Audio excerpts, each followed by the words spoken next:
Semana passada eu falei sobre o tema de misericórdia. Hoje eu tenho algo ao coração dos irmãos que se encontra no Salmo de número 105. Abra sua Bíblia no Salmo de número 105.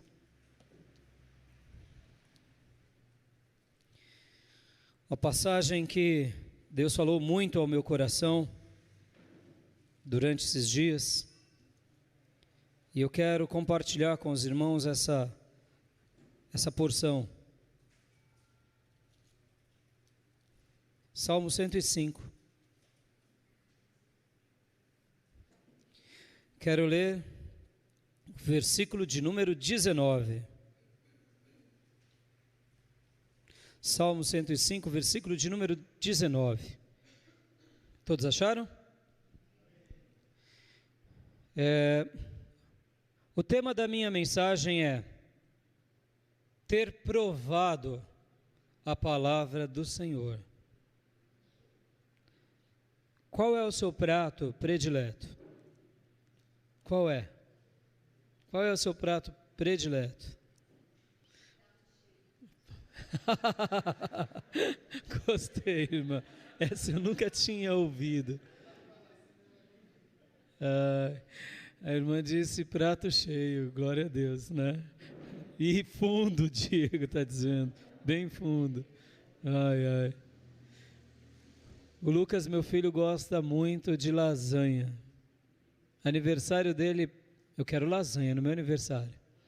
Mas como gosta de lasanha, nunca vi. Qual é o seu prato predileto? Qual é? Cada um tem um gosto, não é? Meu filho Felipe não troca um pão de manteiga torrado na chapa do pai e um cafezinho com leite por nada no café da manhã. Pode ter frios, pão com manteiga, pai, na chapa. Cada um tem um gosto, não tem? Eu, por exemplo, é complicado, eu depende do clima. Eu estou com vontade de comer peixe. Aí é uma vontade de comer peixe que não acaba mais. Eu estou com vontade de comer bife à milanesa, macarrão com brócolis. Já está dando fome, meu Deus.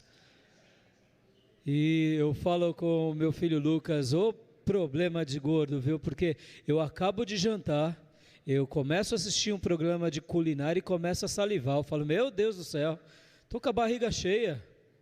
E começo a salivar. Eu falo, que é isso? Por isso que tem que correr mesmo, não tem jeito, não tem outro caminho. O apetite que não acaba. Fugir da tentação, exatamente. E meus pais sempre cozinharam muito bem, então eu amo essa área da culinária e de degustar uma boa comida e de celebrar, junto com os irmãos e amigos e parentes, uma boa comida. Recentemente eu fiz para os meus cunhados e para o meu sogro e sogra uma feijoada. Irmãos, foi a feijoada, com caldo de mocotó de entrada, imagina isso. E tapioca de sobremesa, foi uma loucura. Foi mesmo. Olha, gastronômica. Minhas cunhadas falavam assim, pelo amor de Deus, eu vou explodir. Falei, então come menos. Mas estava tudo muito bom. Eu gosto de cozinhar. É uma delícia, uma das delícias da vida é você saborear algo. É você provar algo. Mas nós degustamos de muitas coisas na nossa vida também. Por exemplo, quando a alegria vem sobre você, você prova da alegria. Um coração feliz aformoseia o rosto, diz a palavra de Deus. Quando uma pessoa está muito feliz, ela está provando da sua felicidade. Quando uma pessoa está em paz e serena, ela está provando daquilo. E quando uma pessoa está degustando ou provando da presença de Deus, os olhos brilham, o coração dela está repleto, que é facilmente notado quando a gente vê alguém sendo visitado por Deus. E quando nós lemos, e quando nós aprendemos algo importante, semelhantemente, nossos sentidos, nossa mente está provando daquilo. Quando a gente assimila algo. E Deus nessa noite quer nos fazer ter uma experiência muito maior com o quê? Com a palavra dEle. Ele deseja que nós sejamos provados pela palavra de Deus. Que a palavra de Deus ela seja provada na nossa vida, não só como o gosto do paladar, mas provada como na essência da vida, de aprovação, provada no sentido mais puro da palavra, que seria ser provado, ser fundido. Quando a gente prova alguma coisa é porque ela é passada por uma avaliação e ela tem o carimbo da aprovação. Essa palavra provado, ela vem de uma ideia de se fundir. Foi provado, está fundido, está unido. Na semelhança de uma prata que ainda está suja e precisa ser purificada no crisol ou ouro, e ela foi provada, agora só tem o metal precioso e a sua liga, não tem mais aquilo que não é prata ou ouro, e por isso ela foi refinada. A palavra provado, ela tem esses vários significados e várias conotações, e hoje eu quero falar sobre esse tema, ter provado a palavra de Deus. Você prová-la na sua vida, não como uma leitura e uma experiência apenas interna, mas como algo aonde ela se cumpre na sua vida. Ela prova a sua vida, ela acontece na sua vida. Chega o tempo onde de fato se confirma aquela passagem na sua vida. Quer ver um exemplo bem, antes de lermos o texto e darmos sequência? Quando você ora e Deus responde. Você orou em nome de Jesus e aconteceu. Você provou que aquela oração que foi a Deus foi respondida. Você provou que a palavra de Deus é real, porque Deus disse que se pedíssemos alguma coisa em nome de Jesus, Ele o faria. Então você provou. Que coisa fantástica. Quer provar da palavra de Deus hoje? Quer provar sempre da palavra de Deus? Eu tenho certeza que a palavra de Deus vai ser provada na sua vida. Que Deus vai prová-la a cada dia, a cada período. E Deus vai ser glorificado no seu viver, amém?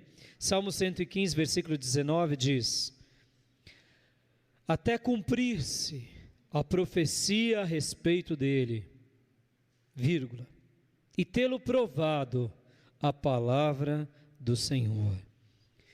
Esse é um salmo que está falando sobre as maravilhosas obras do Senhor a favor de Israel.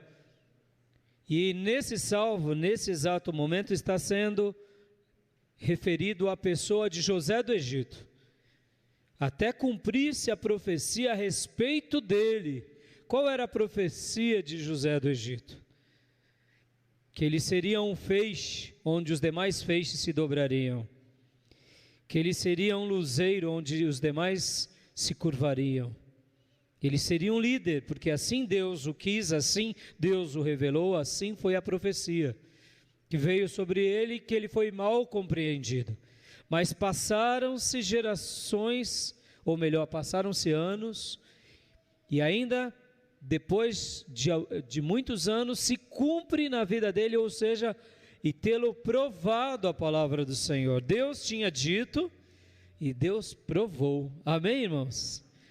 Na versão revista e corrigida diz assim: até ao tempo em que se chegou a sua palavra, a palavra do Senhor o provou, ou seja, a palavra do Senhor confirmou ele. Na nova versão internacional, na NVI, diz assim: até cumprir-se a sua predição, e a palavra do Senhor confirmar o que dissera.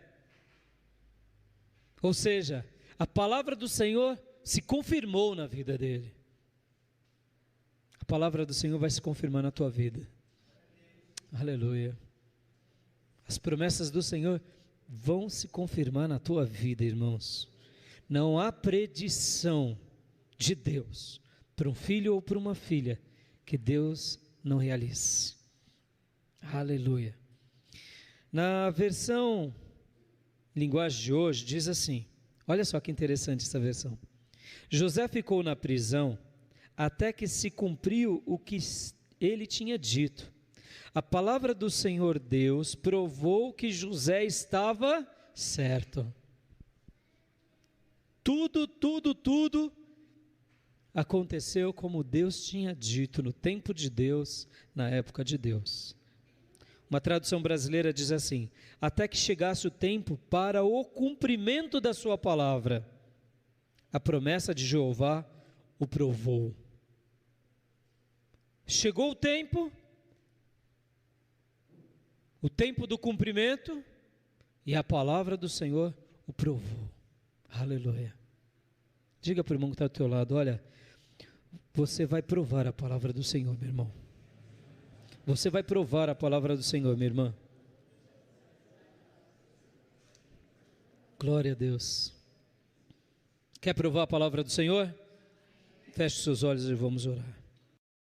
Querido Deus, abençoa essa noite, essa palavra, a tua igreja, e que possamos ver, Senhor, o teu cumprimento da tua palavra entre nós, pela tua bondade, pela tua misericórdia e pelo teu favor. Realiza o que prometestes conosco, com cada um dos teus filhos, conforme a tua palavra assim nos ensina, e nos faz entender melhor o que isso significa através da vida do teu servo José, e através da tua santa palavra, pelo poder do teu Santo Espírito. É assim que eu oro pela tua igreja e pela minha vida, em nome de Jesus. Amém. Mas enquanto eu pensava sobre esse texto, me veio uma pergunta. Por que tem gente que a palavra de Deus se cumpre e tem outros servos de Deus que a palavra de Deus não se cumpre? Talvez você esteja pensando assim. Pastor, eu oro e Deus não me responde. Eu peço e não acontece. Por que, pastor? Por quê? Eu também sou filho. Eu sou filho de diáconos, filho de evangelista, filho de pastor. Eu sou casado com fulano de tal, que é um ungidão de Deus, ou uma ungidona. Por quê? Eu tenho uma herança. Por que não? Por que não? Olha que interessante. Enquanto eu refleti e fazia minha lição de casa, nasceu essa pergunta. Porque nós vemos, irmãos, que Deus faz questão de deixar notório a vida daquele irmão, com relação à sua aprovação, com o seu consentimento, e outros parece que Deus faz questão de deixar na geladeira, quando não no freezer. E a gente fala, mas o que está acontecendo? O problema está em Deus? Não. E aí a resposta a essa pergunta é por quê? Porque quando nós seguimos os passos desses grandes homens de Deus, aquilo que aconteceu com eles e com elas, com aquelas grandes mulheres, acontecerão conosco também. Em outras palavras, a tese que eu quero defender nessa noite, a minha proposição é: existe um preço a ser pago para que a palavra de Deus se cumpra em nós. Existe um preço. E quando ela se cumpre, veremos os feitos de Deus, veremos as recompensas de Deus. Amém? Eu gostaria de dilatar a tua compreensão, porque vivemos dias, eu diria, muito complicados, onde o cristianismo tem sido muito deturpado na sua essência, por muitos pregadores. E existe uma ideia de vencer em Cristo, por exemplo, e de ser um grande vencedor em Cristo, muito alterada daquilo que as páginas das Escrituras afirmam. Quando você vê a prática de alguns pastores, o ensino de alguns pastores, e lê a Bíblia, você fala, não, da onde ele está tirando tais ensinos? Porque a Bíblia diz o contrário. O que ele está falando pode até ser bem admirado por muitos, bem visto por muitos, mas a mensagem está fora da Bíblia, a maneira de gerir a igreja está fora da Bíblia, a maneira que ele prega está fora, a maneira que ele ora está fora da Bíblia. Em outras palavras, tem nome de crente, tipo de crente, igreja de crente, mas está fora dos padrões das Escrituras. E eu ouvi recentemente um pregador que disse assim, que nesses últimos 20 anos, quem se converteu nesses últimos 20 anos, possivelmente não tiveram a graça de conhecer, a grande maioria, o verdadeiro Evangelho. Tamanhas que foram as mudanças ocorridas em apenas 2 décadas. Eu sou convertido há 2 décadas e meia, e eu gosto muito de ter uma visão da igreja de forma bem eclética, no sentido da expressão. Ou seja, eu amo conhecer denominações, o que eles fazem, a maneira como eles cultuam, como eles nasceram, por que eles foram criados. E eu, infelizmente, confirmo com parte dessa declaração. Muitos irmãos que se converteram nesses últimos 20 anos, muitos talvez não conheceram o verdadeiro Evangelho. Têm conhecido uma igreja, talvez evangélica, mas muito distante daquilo que a Bíblia afirma como igreja evangélica.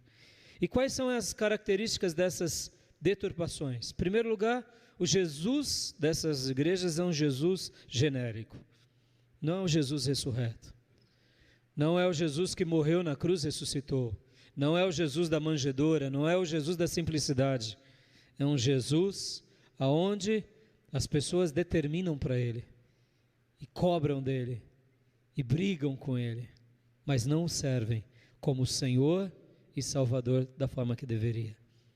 A igreja passou a ser uma instituição, uma empresa, e não um organismo.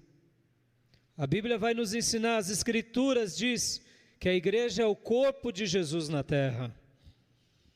E quando nós fazemos da igreja uma instituição, uma empresa, nós desfiguramos a igreja de Cristo. As práticas que têm sido feitas sobre essas teologias é a prática do que funciona, ou seja, outra característica, segue-se o que funciona e não o que está correto. É comum ouvirmos entre alguns irmãos, pastor, isso daqui funciona, isso daqui vamos fazer na nossa igreja que funciona. E eu digo, e daí que funciona? Milhares de religiões fazem muitas coisas e funcionam muito bem, diga-se de passagem. E nem por isso tem o consentimento de Deus. Nós não podemos fazer o que funciona, nós devemos fazer o que está certo. Amém, queridos?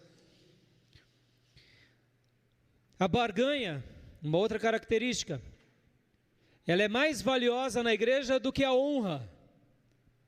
Barganha. Como assim, pastor? O irmão é um empresário. Se eu corrigir esse empresário, ele vai deixar de dizimar, vai deixar de colaborar.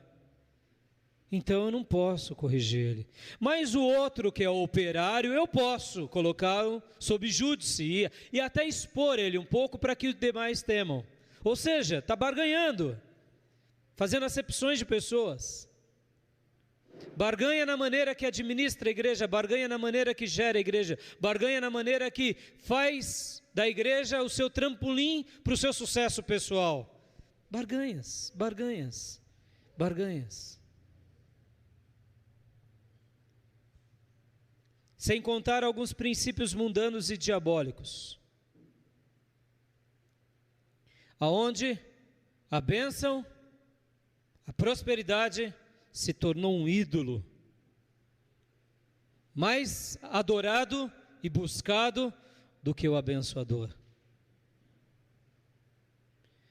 Outra característica que tem se deturpado, a palavra do líder é mais importante do que a palavra de Deus. Isso é uma heresia. Todo homem de Deus tem nos seus lábios: assim diz o Senhor. Assim está escrito.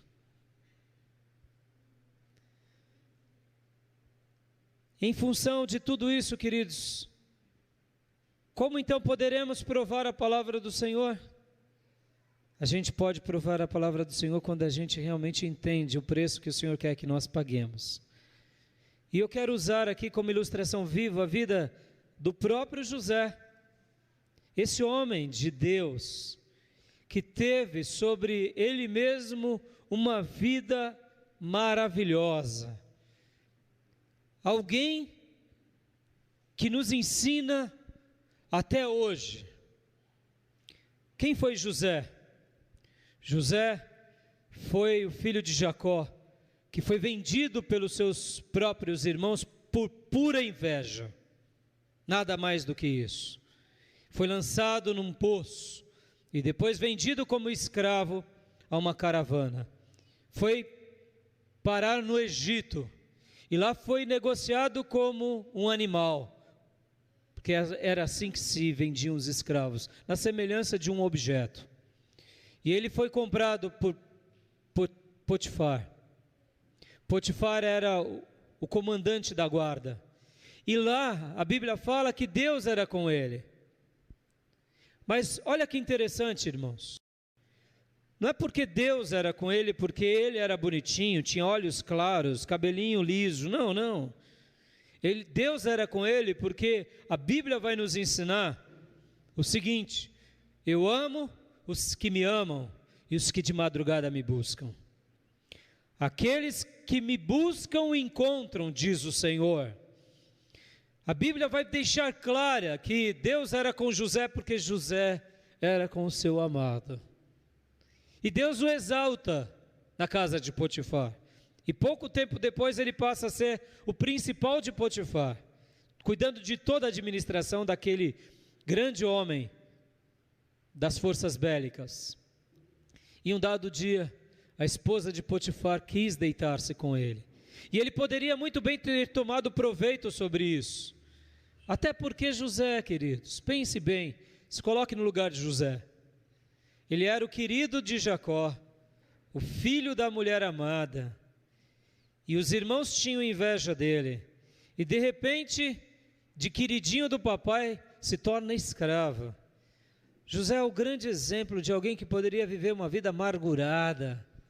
Ele poderia dizer assim: eu fui alvo de bullying dos meus próprios irmãos. E como se não bastasse, fui jogado num poço cheio de serpente e escorpião. José, ele tinha de tudo para se auto-vitimar, viver uma vida medíocre, rancorosa. Porque agora ele está no Egito, irmãos. Imagine você, seu queridinho do papai, e ser lançado como escravo no Egito. E agora você está em ascensão profissional, mas ainda era um escravo. Ainda era um escravo. Não tinha cidadania egípcia. Só para vocês terem uma noção, o escravo, quando a gente fala escravo, a gente não entende o que é ser um escravo, mas o dono dessa pessoa poderia matá-lo e ninguém poderia fazer nada. Um escravo nos dias bíblicos, ou o sistema escravocrata, dava sempre o direito do dono fazer o que bem entendesse com o seu escravo. Mesmo que o dono fosse injusto e quisesse praticar um ato de maldade, era o direito que a legislação lhe concedia, porque afinal de contas era a res desse dono. Isso em todas as culturas escravocratas. Então ele estava aqui em ascensão, mas ele ainda era um escravo. E agora, no momento de glória, vem a mulher de Potifar, que por sinal deduzo ser bonita, porque homem rico não tem mulher feia. Já notaram? Já notaram? Meu cunhadinho disse assim: sabe o que mais mulher gosta, Rai? Dinheiro. Ele disse: dinheiro. Depois gosta da gente, mas primeiro do dinheiro. Eu falei: seu besta. Brinco com ele. Mas assim, a gente sabe que é uma questão até social. Homem rico e feio não casa com mulher feia. Interessante, né? E Potifar poderia ser um sapo. Com certeza ela não era uma sapa, tá? Com certeza. E agora a bonitona do comandante dando em cima do garotão de Canaã. Ele poderia aqui falar: amarrei meu jegue aqui, já sou o homem do chefe, agora você, o garoto de programa da patroa, ninguém vai descobrir, vou continuar vivendo essa vida. Mas o que ele fez? Ele em nenhum momento, irmãos, em primeiro lugar, José, em nenhum momento ele abandonou a fé dele em Deus. Quer provar a palavra de Deus na sua vida? Em nome de Jesus, passe o que você passar, seja a circunstância que for, nunca abandone a sua fé em Deus. Agora ele se sente traído, vem o seu chefe e o lança no calabouço. Oh meu Deus, é de poço para calabouço, é de cisterna para algema. Que situação! O que ele poderia fazer ali? Ele poderia se revoltar contra Deus, mas ele, lá no calabouço, eu quero acreditar, irmãos, eu não tenho dúvida disso, isso é o que eu penso, as Escrituras não diz, que muitas horas ele estava ali, estava chorando, dizendo: Senhor, eu não entendo, eu não compreendo, o Senhor me deu uma visão lá atrás, e agora eu sou vendido, sou traído, sou abandonado, meu pai não quis saber de mim, porque até então, papai dele não sabia de toda a verdade, ele também não sabia do que tinha acontecido com relação ao seu pai. Sou vendido pelos meus irmãos, sou abandonado por meu pai, sou agora escorraçado pelo meu chefe, estou aprisionado num calabouço. Não quero saber de ti, Deus. Ele poderia dizer isso. Pelo contrário, se vim para cá, só trouxe todas essas tragédias, então eu irei adorar os ídolos do Egito. Se o Deus de Israel está comigo e tudo isso acontece comigo, eu vou cultuar outros ídolos. Foi isso que ele fez? Não. Olha, irmão, não sei qual é o momento da tua vida que você está passando, mas eu quero te dizer que a palavra de Deus vai se cumprir na tua vida. Não perca a tua fé em Deus em nome de Jesus. Você não está compreendendo o momento sobre você? Engole o choro dizendo: Senhor, recebe as minhas lágrimas, o meu soluço, o meu nó na garganta, mas eu vou continuar te servindo e te adorando, porque Tu és Deus sobre os deuses, e não há Deus semelhante a Ti. Segundo lugar, José agora lá no calabouço, vive uma vida em extrema dedicação, e faz o seu melhor ao ponto de o chefe do cárcere o colocar como principal. Oh, meu Deus, que menino, que homem, aonde ele colocava a mão tinha algo diferente. E percebam, olha, eu quero dar um destaque muito grande, percebam, ele não buscava reputação, ele não buscava destaque entre as pessoas, ele não buscava holofote, porque dentro de um poço você não tem holofote, você na casa de um comandante da guarda, você não tem holofote, e agora num cárcere, que holofote você vai ter? Por que eu estou falando isso, amado? Muitas vezes, muitos morrem, porque vão em busca da glória humana. Isso não é cristianismo. O cristianismo é alguém que ama Cristo sobre tudo, em todo lugar, mesmo quando ninguém te vê, e mesmo que ninguém conheça da tua história.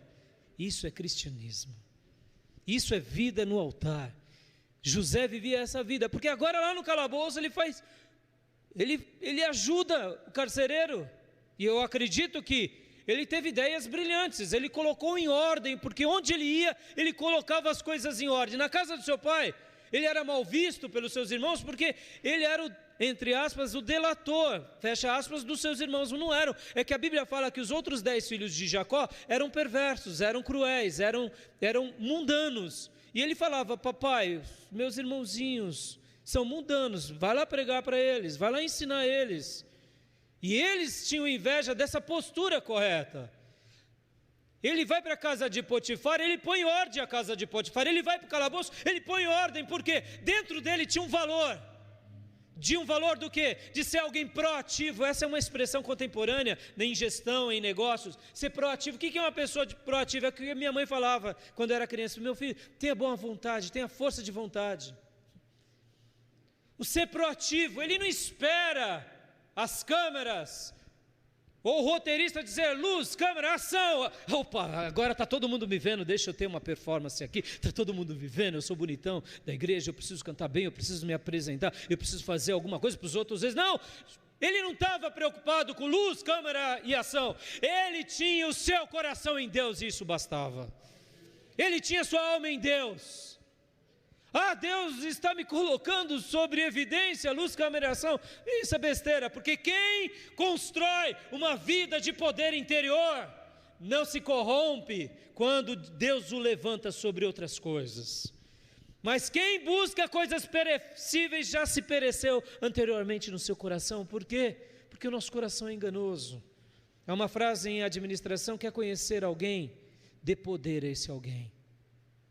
Porque o poder corrompe, mas ele corrompe quando é um coração já corrompido na sua essência. Mas quando é um coração já que foi exercitado, foi lapidado, foi provado, foi fundido, foi temperado com a graça de Deus, com os valores de Deus, pode dar poder, porque esse daí vai fazer algo significativo, como foi José. Irmão, José era um candeeiro, uma luz, aonde ele ia.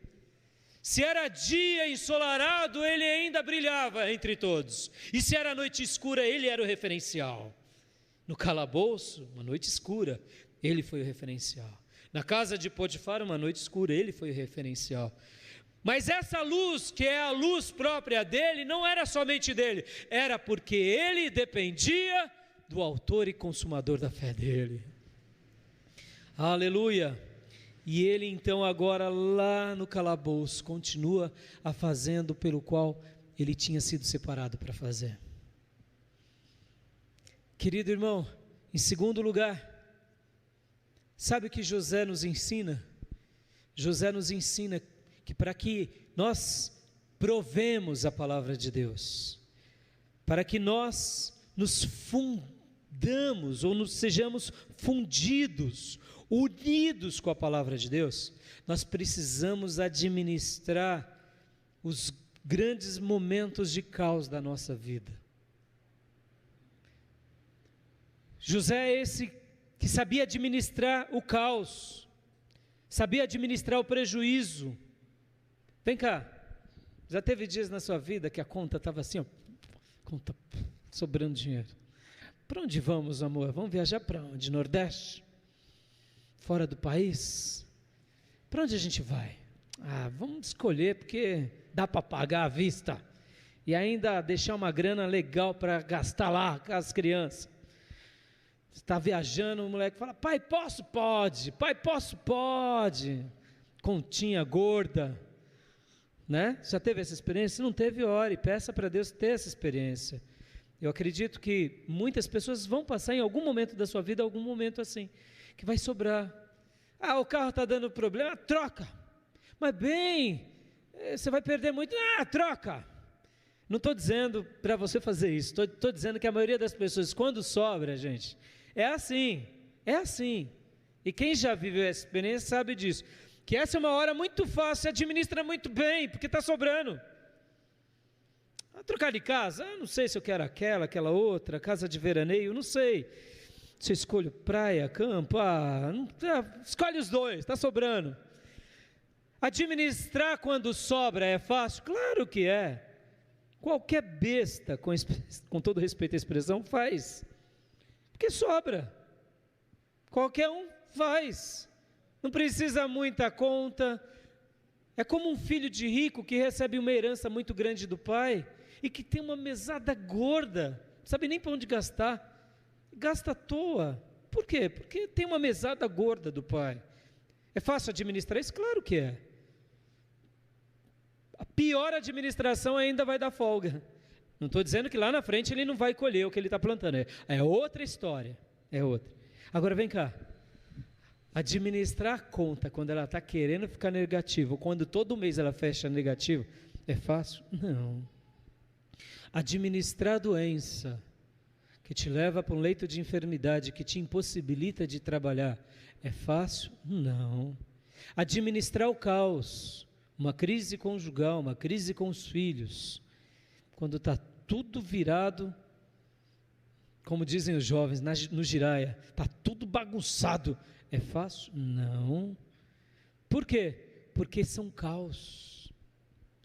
E o que eu quero dizer, olhando para a vida aqui, olhando para a vida de José, ele era um administrador de caos.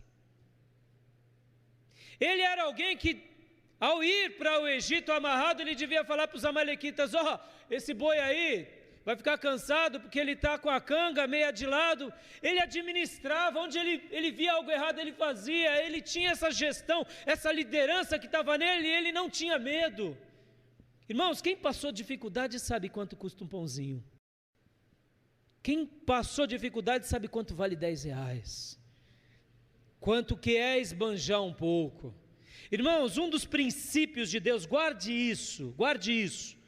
Deus é o economista do universo. Tudo que Ele cria, nada se desperdiça, tudo se recicla.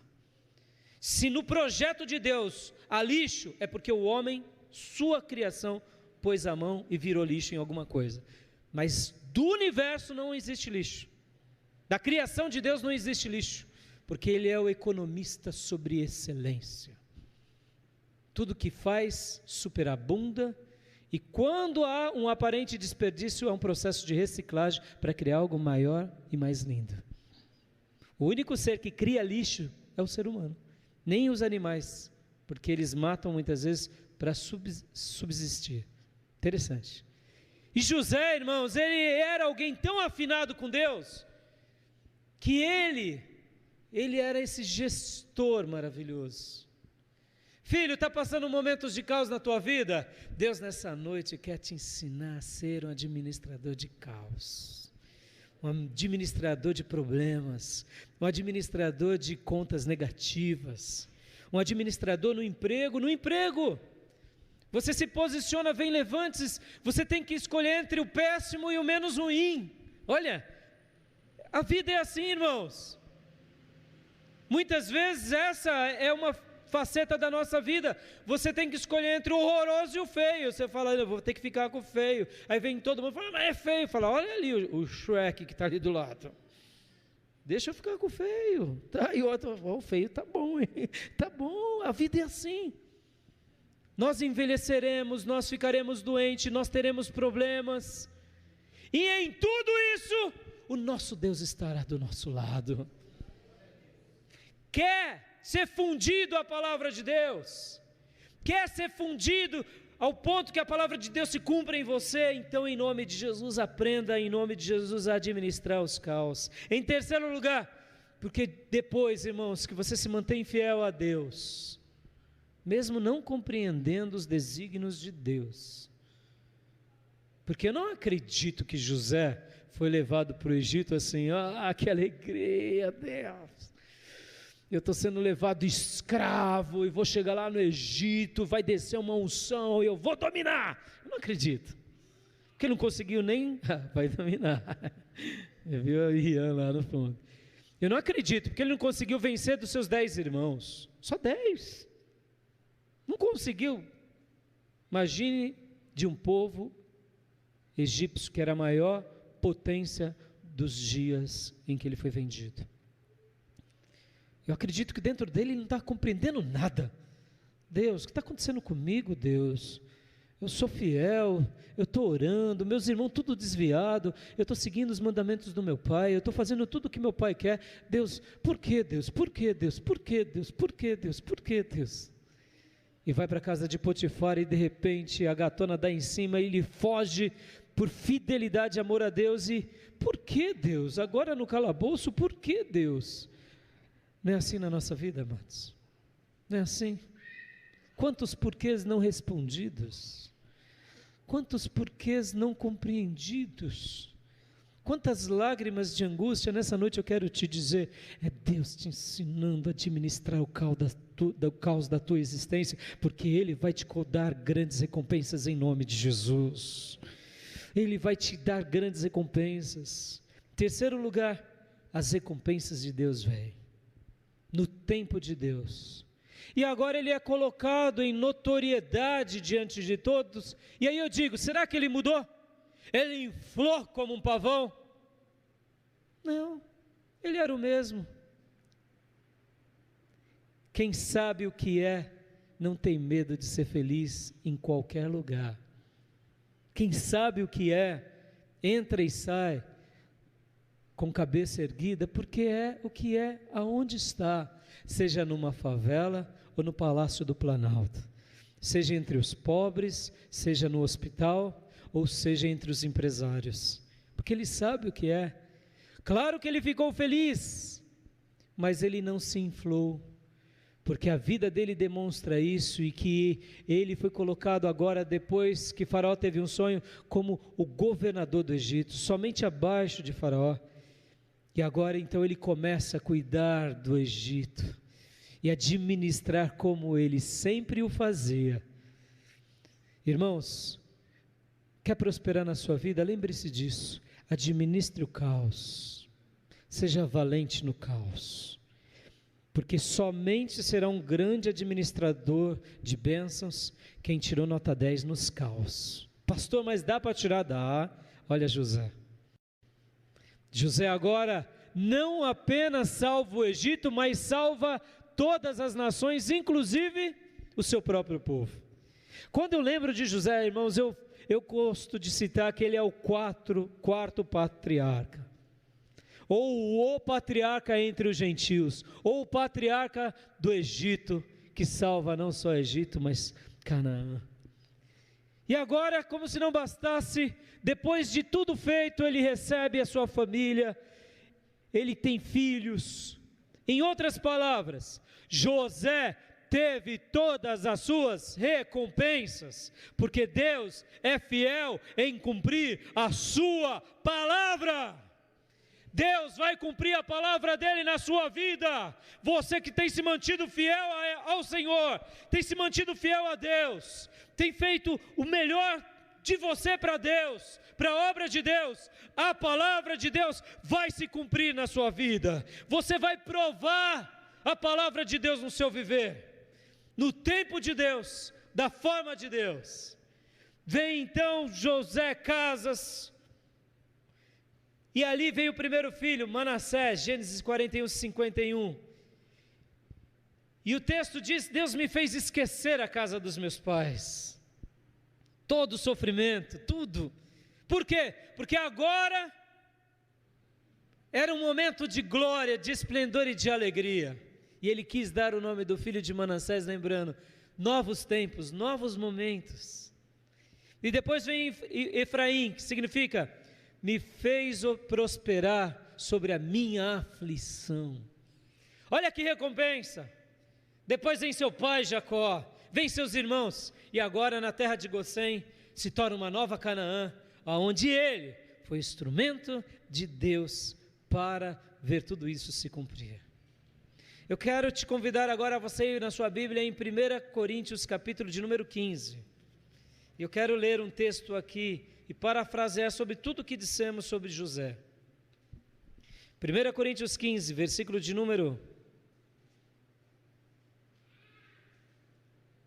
57. Você crê que a sua vida vai ser uma vida marcada de vitória?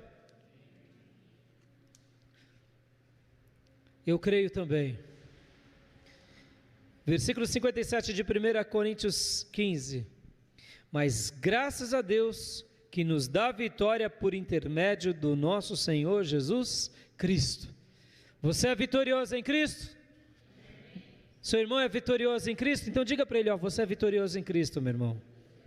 Você é vitoriosa em Cristo, minha irmã. José foi vitorioso em Deus ou não foi? Foi. Mas por que ele foi vitorioso em Deus? Vamos ler agora o versículo de número 58. A vitória, irmãos, a gente fala muitas vezes, deixa eu até explicar antes de ler o versículo, muitas vezes usamos palavras assim soltas ao vento. E eu sou um apreciador, um degustador de palavras. Eu gosto de refletir sobre o que representa essa palavra. Vitória. A gente lembra só do time que está levantando o troféu, ou do atleta que está pondo a medalha no pescoço. Mas vitória é conquistar completamente. Pastor, quando eu administro um caos, eu administro uma família, administro a doença, administro o meu ministério, administro as coisas mais difíceis, eu estou tendo vitória? Eu não estou vendo vitória. Eu estou dizendo para você nessa noite, você está conquistando completamente. Porque os fracos jogam a toalha, os covardes fogem, mas um vencedor em Cristo, ele enfrenta o caos, administra o conflito e toma um proveito melhor do que era. Ele tem lições sobre aquilo. E aqui José nos ensina isso, porque olha só agora o versículo de número 58. Portanto, meus amados irmãos, sede firmes, inabaláveis e sempre abundantes na obra do Senhor. Olha só, José foi alguém que foi firme. Antes de falar sobre firmeza, sede, olha que interessante, aqui no original, irmãos, esse sede, o que é sede? Oh, irmão, sede forte, sede, não é de sede de beber água aqui, é sede de tornar-se, de vir a ser, de existir, de começar a ser, de receber a vida ou de acontecer. É sede no sentido de erga-se, apareça na história, apareça no cenário dos homens, apresente-se em público, exista.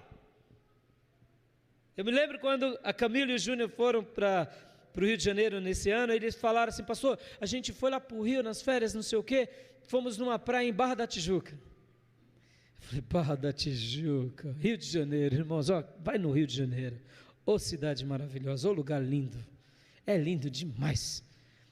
Barra da Tijuca, os prédios, os condomínios, a favelinha da Barra da Tijuca é espetacular, não tem favela, entendeu? Mas a casinha mais simples lá é espetacular, praia bonita, parece um outro país dentro do Brasil, vários lugares no nosso país é assim, né? E aí eles foram numa igreja, e lá na igreja, sabe qual era o lema para o ano? Eu achei fantástico isso, fantástico, eu não me esqueci, é o ano de ser e não de ter. Irmãos, é uma igreja de elite, uma igreja de pessoas nobres. Pode ter pobre lá? Tem, porque pobre tem em todo lugar, é óbvio, e a igreja deve ter todos os tipos sociais, mas se pressupõe que na Barra da Tijuca a igreja se predomina irmãos, sabe aqui os tesoureiros da nossa igreja local, a gente junta semanas, ofertas, dízimos, chega no final do mês a gente não tem a nossa média, etc e tal, de entradas. Na Barra da Tijuca, de repente, o irmãozinho mais pobrezinho é a oferta deles, entendeu? É algo do gênero. É uma igreja de elite, gente, é diferente. Igrejas assim, existem, e Deus faz questão mesmo de levantar para receber os ricos, porque muitas vezes um rico vai ter que ser acolhido entre os ricos, ele não se sente bem, é o linguajar dele, é a vida deles, são papos típicos, são nichos, faz parte mesmo. Mas o que eu achei fantástico, uma igreja na Barra da Tijuca, uma igreja bíblica, é o ano de ser e não de ter. Você pode dar um glória a Deus, irmãos? Em outras palavras, é um ano de existir para quem? Para Deus, para a nossa vida, para as pessoas.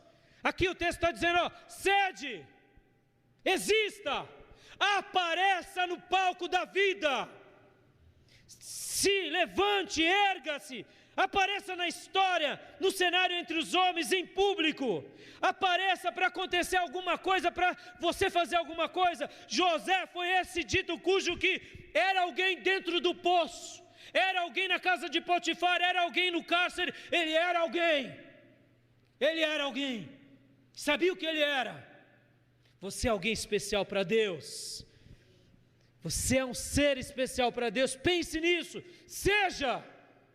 não seja mais um levado ao vento, na opinião do povo, Por exemplo, irmãos, agora a gente tem vida aí, corrupção, não sei o quê, todo mundo criticando, quando o Brasil estava bem, ninguém se importava com nada. Não, está todo mundo ganhando dinheiro, vamos tocar, deixa os corruptos roubarem. Não! Você tem que ser honesto, você tem que ser justo, você tem que ser um profeta, quando tudo está muito bem, quando tudo está muito ruim, agora é hora de falar, mas quando as coisas melhorar, se posicionem também, porque as próximas gerações são frutos que a gente vai deixar um legado muito grande. O Brasil é nosso em nome de Jesus. Você é um brasileiro, tem brasileiro que fala assim, não quero nem saber, você não está existindo como um ser, Deus te pôs numa nação. Pastor, eu tenho vergonha, é verdade, eu também tenho vergonha, mas faça diferença em nome de Jesus. Seja, e aqui o texto está fazendo essa grandeza. Olha, você quer ser vencedor em Cristo? Aleluia. Então, meus amados, sejam, existam, aconteçam, apareçam, ergam-se. De que forma? Sendo firmes. Aleluia. Olha, José era firme, gente. Nossa, que homem firme. Firme diante de uma tentação. Firme diante das suas mazelas pessoais. O que é ser firme? Firme é alguma coisa que está constante, que é inabalável, que está sentado. Sedentário. Você já ouviu essa expressão? Você é muito sedentário. É porque você está firme sobre uma poltrona ou um sofá e não se mexe. É mais fácil pegar o sofá e levar o sofá para algum lugar. Isso, sedentário vem de sede, imóvel. Aqui, a nossa construção, nosso prédio, é uma sede. Ele foi sedentado em algum lugar. Aqui a Bíblia está dizendo assim, seja firme, não seja levado aí. Hoje até um fenômeno que a igreja evangélica passa é o de borboletear entre as denominações. Eu me lembro de uma irmã aqui da igreja que chegou para mim e falou assim, pastor, eu tive uma amiga no meu emprego que me perguntou de qual era a igreja. Eu falei, sou da Igreja Batista Missionária. Mas em qual igreja você se converteu? Na Igreja Batista Missionária. Mas faz quantos anos? Fazem 10 anos. Ela me contou isso quando ela tinha feito 10 anos de igreja. Aí a moça olhou para ela e falou assim, nossa, você tem algum problema? Eu falei, problema? Eu não estou entendendo. Porque eu sou crente já há 5 anos e já passei por tantas igrejas. Ela falou, minha filha, me desculpa, mas quem tem um problema é você. Você não pode ter 2 pais, 2 mães. Você tem um pai, uma mãe. Você pode ter muitos padrinhos, madrinhas. Mas quem não sabe amar a Deus como pai e a igreja como mãe, não entendeu o que é evangelho. A igreja, você foi plantado num lugar. E é ali que Deus quer que você fique em nome de Jesus. E a culpa disso, e eu faço aqui uma denúncia, é dos pastores, que querem quantidade e não querem família. José era alguém firme, ele era um hebreu, e ele não deixou de ser hebreu, vivendo entre os egípcios. Ele tinha a lei de Deus no seu coração, e ele não deixou a lei de Deus por causa das provações. Ele era alguém firme, inabalável.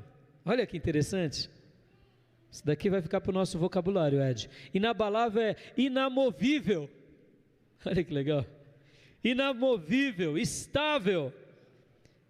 A metáfora de algo inabalável é firmemente persistente. Olha, já é firme, mas persiste. Interessante, né? Remete à ideia do carvalho. Firmemente persistente. Pode vir vento, pode vir o que for, caem-se as folhas, alguns galhos caem, mas o carvalho se mantém, porque quanto mais o vento bate no carvalho, mais ele enrijece ao longo do tempo. É assim um cristão. Por isso que a Bíblia fala que nós somos carvalhos de justiça para o Senhor. Inabalável.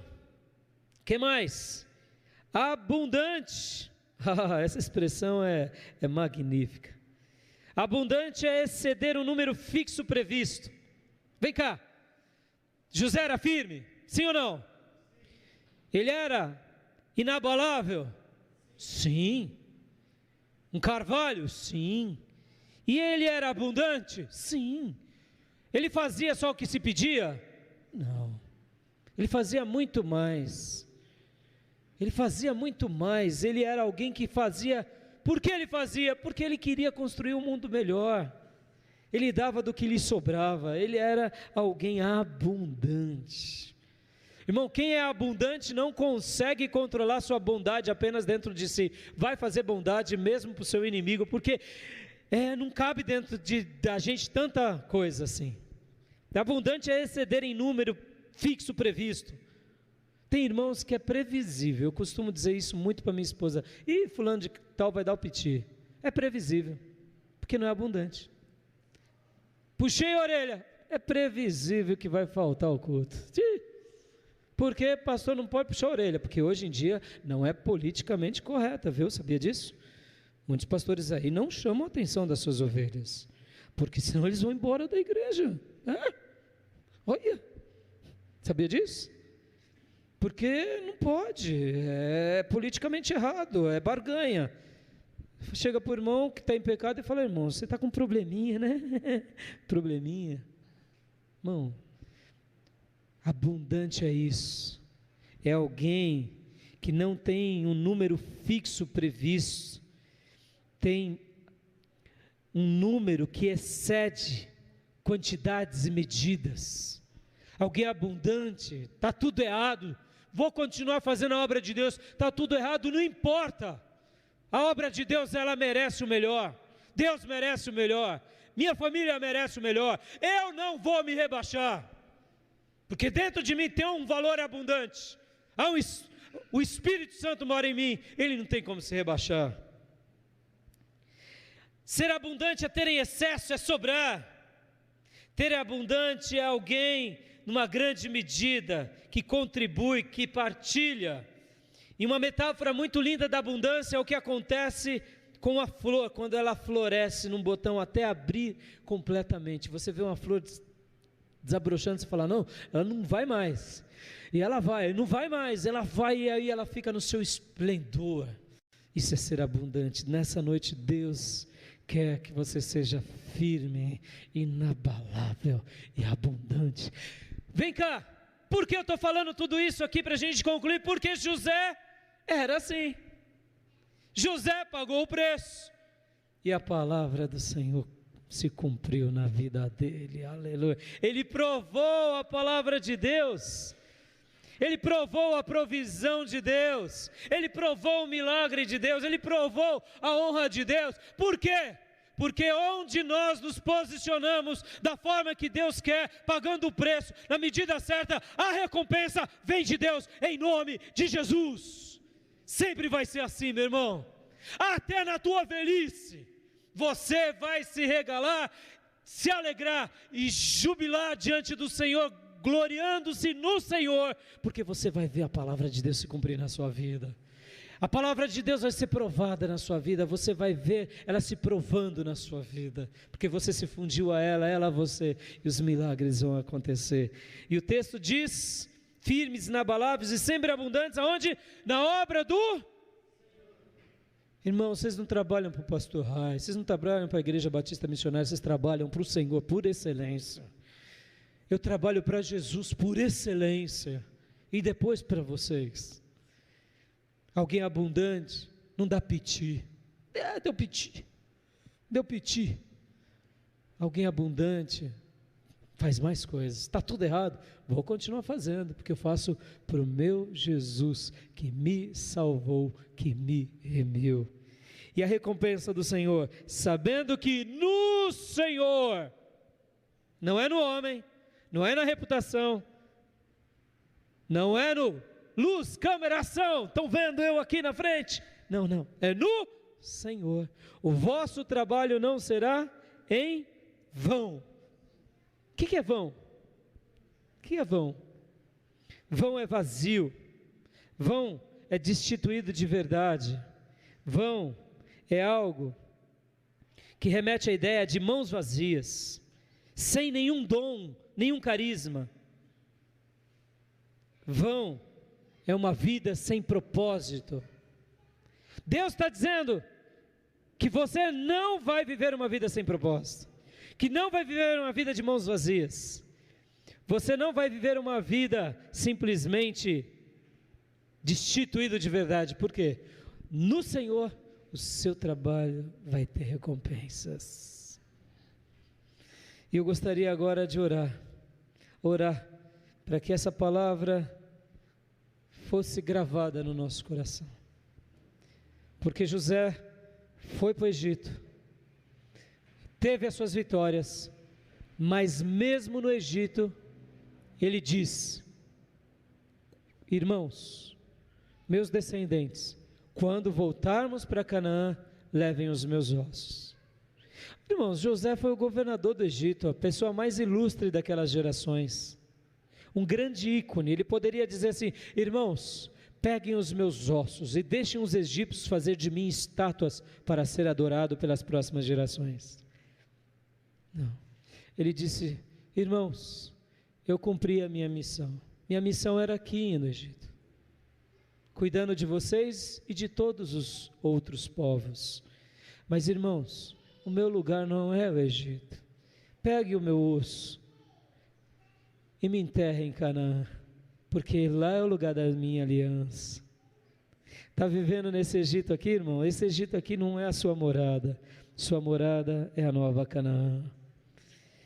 E o texto de Gênesis vai dizer que a bênção de Jacó sobre ele, em Gênesis 49, fala dele como uma árvore frutífera, onde os seus galhos caem sobre os muros e invadem outros quintais. Já viu isso? Já viu isso? Você está numa casa de algum amigo e de repente um pé de abacate cai dentro, as galhas dentro da sua casa, você vai lá, pega um abacatezinho e fala: ô, seu José, beleza? Daqui que isso daqui vai ser para o café da manhã. Já viu isso? Era assim José, era uma árvore tão frondosa, que não cabia no território dele, banhava sobre egípcios, banhava sobre cananeus, banhava sobre a sua própria prole, não cabia. Por quê? Porque a palavra de Deus foi cumprida na vida dele, ele provou a palavra de Deus. Que o Senhor, pela bondade e misericórdia, nos faça provar essa palavra enquanto vivermos, amém? Eu não sei se você não tem vivido isso, então hoje se posicione e aprenda com José, em nome de Jesus. Feche seus olhos e curve a sua cabeça.